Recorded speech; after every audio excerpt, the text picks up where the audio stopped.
teléfono de Alexander Graham Bell.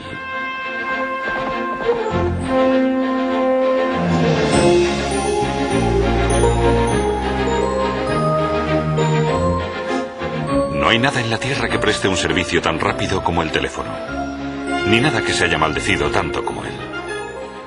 Son las palabras de un crítico a principios del siglo XX sobre los pros y los contras del teléfono.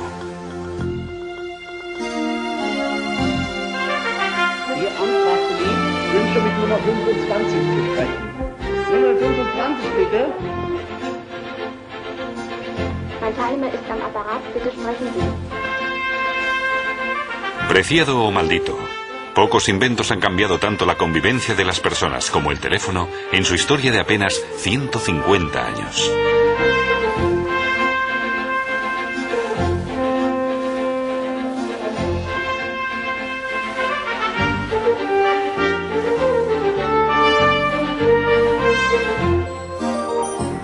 Alexander Graham Bell ayudó a conseguir la creación de este invento realmente revolucionario. Natural de Escocia, con 23 años, se trasladó a Boston para ejercer de profesor de gramática para sordos. Bell estudió el origen del sonido con su colaborador, Thomas Watson. Los dos investigadores querían transmitir palabras mediante energía eléctrica. El teléfono por fin es un instrumento práctico. En 1875 terminaron el prototipo de su teléfono, que más tarde les daría a los dos la fama y a Bell una inmensa fortuna. Pero Bell nunca ocultó que la idea del invento había nacido, en realidad, de otro. Johann Philipp Reis construyó su teléfono 15 años antes que Bell, pero nadie le tomó en serio. Al profesor y físico alemán le intrigaba la idea de simular la función del oído humano con electricidad. Reis construyó una oreja artificial de madera de encina y metal. Este aparato de audición estaba conectado a una batería, y cuando Reis hablaba, se movía. Este mecanismo de contacto oscilante variaba la intensidad de la corriente. Con su aparato, Reis podía reproducir sonidos a la distancia que deseara. Era el primer teléfono eléctrico. Die Sonne ist von Kupfer. En 1861, Reis presentó un modelo mejorado a la Sociedad Alemana de Física en Frankfurt. En su demostración, tocó un violín.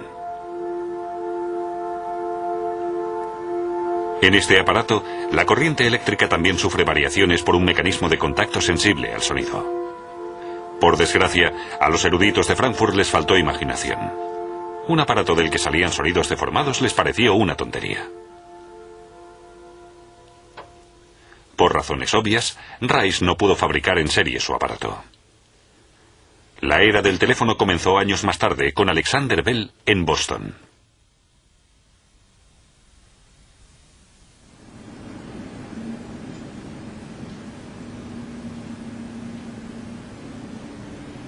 Bell conocía los estudios de Reis y con ellos una teoría: que la lengua humana se podía transmitir mediante la electricidad, con un mecanismo que variaba la intensidad de la corriente eléctrica según la oscilación del sonido.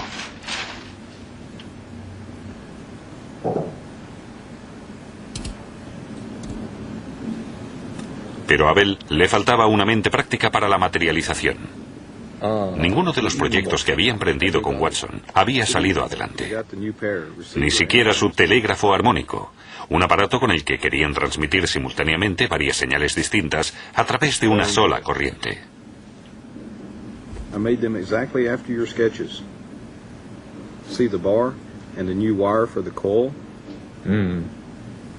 Pero esa noche de junio, ni Bell ni Watson se imaginaban que su telégrafo armónico era prácticamente un teléfono.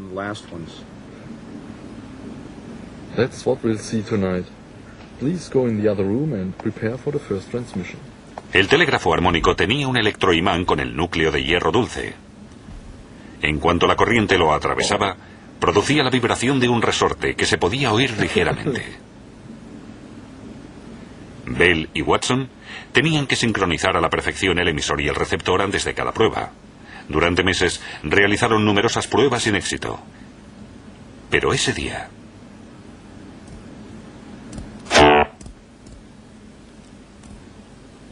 Bell creyó haber oído la vibración propia de una placa metálica. No era una ilusión sensorial.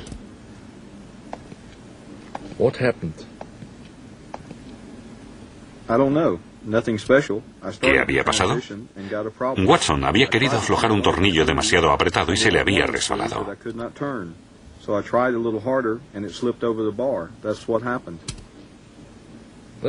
Eso es lo que había oído Bell cuando tenía la oreja pegada al receptor. Fue un golpe de suerte. Y él sabía que, si se podían transmitir sonidos, también se transmitiría el lenguaje. Habían inventado el teléfono.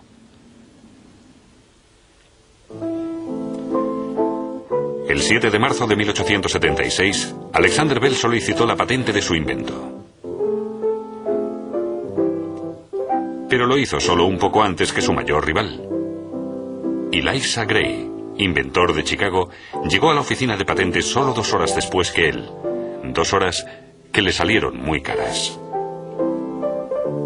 Durante años, Gray se enfrentó a Bell hasta que obtuvo una modesta indemnización. Por su parte, Bell inició rápidamente una campaña de publicidad por todo lo alto. Su aparato parlante fue la estrella indiscutible de la Exposición Mundial de Filadelfia de 1876. Dios mío, habla.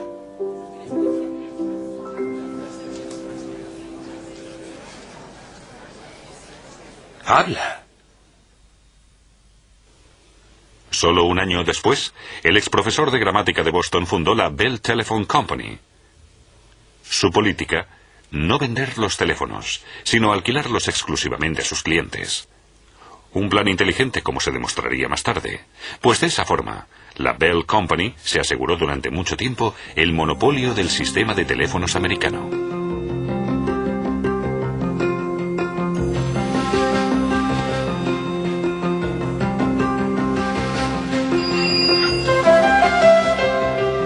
Cinco bancos de Boston pasaron a la historia del teléfono. ¿Con quién quiere hablar? Crearon entre ellos la primera red de teléfonos del mundo con su central telefónica en la empresa de seguridad Colms Burglar Alarm. Poco después, Bell publicó el primer listín telefónico. Grandes ciudades como Boston contaban con apenas 50 nombres. Pero eso cambió pronto. 3 años después de su fundación, la Bell Company ya contaba con 50.000 clientes. Grandes empresas de telegramas como la Western Union solicitaban licencias a Bell y se introducían en la industria telefónica.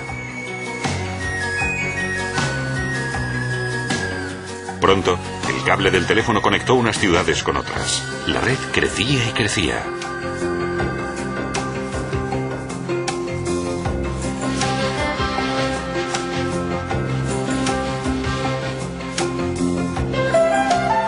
En 1914 se terminó la primera red telefónica que atravesaba Estados Unidos.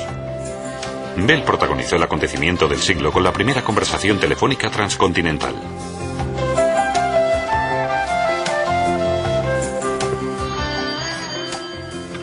Una distancia tan grande solo se pudo abarcar con la inserción de micrófonos de carbón en los teléfonos.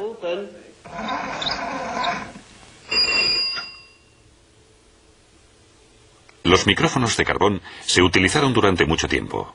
Su mayor ventaja era su alto rendimiento. Su principio, las ondas sonoras hacen oscilar la membrana del micrófono. Señor Watson, venga, le necesito. Un electrodo situado en la parte inferior de la membrana ejerce presión sobre un panel de antracita. Según la oscilación, la presión es mayor o menor. Según estos factores, la resistencia eléctrica será mayor o menor, la corriente sufrirá variaciones y, para contrarrestar, transmitirá ondas.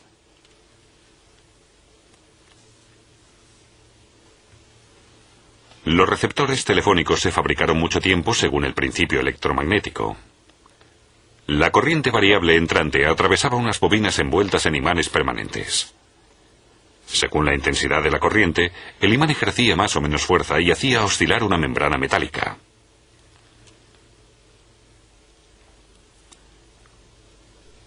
El movimiento de la membrana se trasladaba en el aire, con lo que el sonido era audible en la distancia. Señor Watson, venga, le necesito.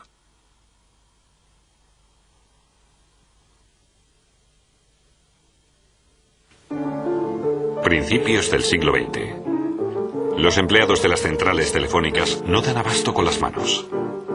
Antiguamente, los trabajos físicos los realizaban principalmente hombres jóvenes. Pero pocos años después, varias empresas de telefonía y administraciones de correos contrataron a mujeres. Pensaron que la asistencia femenina calmaría a los clientes alterados por las largas esperas al teléfono. Si la táctica funcionó, no se sabe. Pero muchas empresas de telefonía no tardaron en realizar la intermediación de forma automática.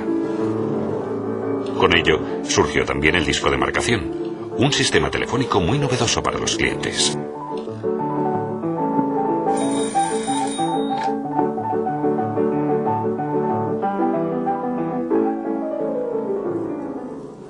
En la actualidad todo ha cambiado.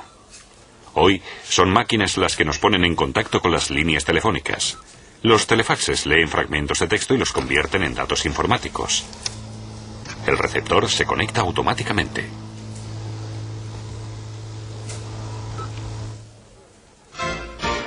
Hoy en día, ya nadie se sorprende al hablar por teléfono con alguien que está al otro lado del Atlántico. Pero hace algunos años no era una cosa habitual. El primer cable telefónico a través del Atlántico se instaló en 1956. Un proyecto enorme. Cubrió la distancia entre Gran Bretaña y Canadá, 3.619 kilómetros. El enorme cable de cobre permitía con su repetidor la transmisión simultánea de 36 conversaciones.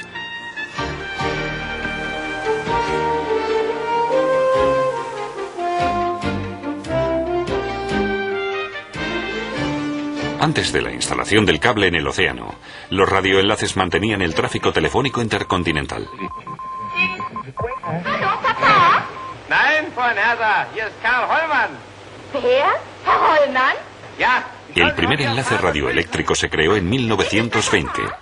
En aquel momento, la comunicación internacional era un circuito de espera. Solo se podía mantener una conversación por canal radioeléctrico. Con lo que los avances empezaron a pedirse a gritos. Etwas lauter, bitte. Ja, ja, ja. En la actualidad, las señales radioeléctricas siguen comunicando gran parte del mundo.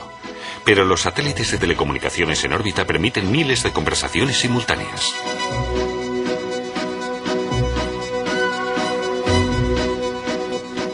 La demanda de comunicación a nivel mundial no conoce fronteras.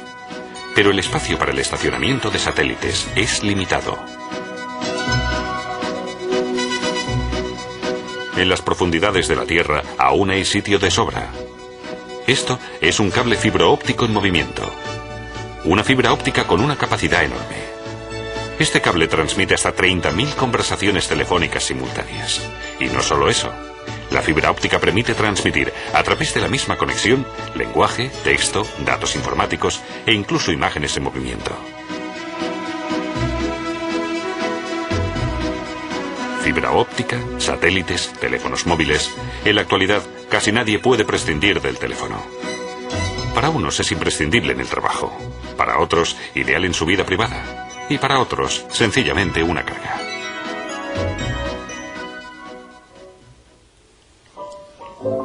Desde la época de Bell, las conversaciones telefónicas no han cesado. En la red de telefonía estadounidense solo se ha producido un minuto de silencio absoluto. Señor Watson, venga, le necesito. Fue el 6 de agosto de 1922, en memoria de Alexander Graham Bell, que murió 2 días antes de cumplir 75 años.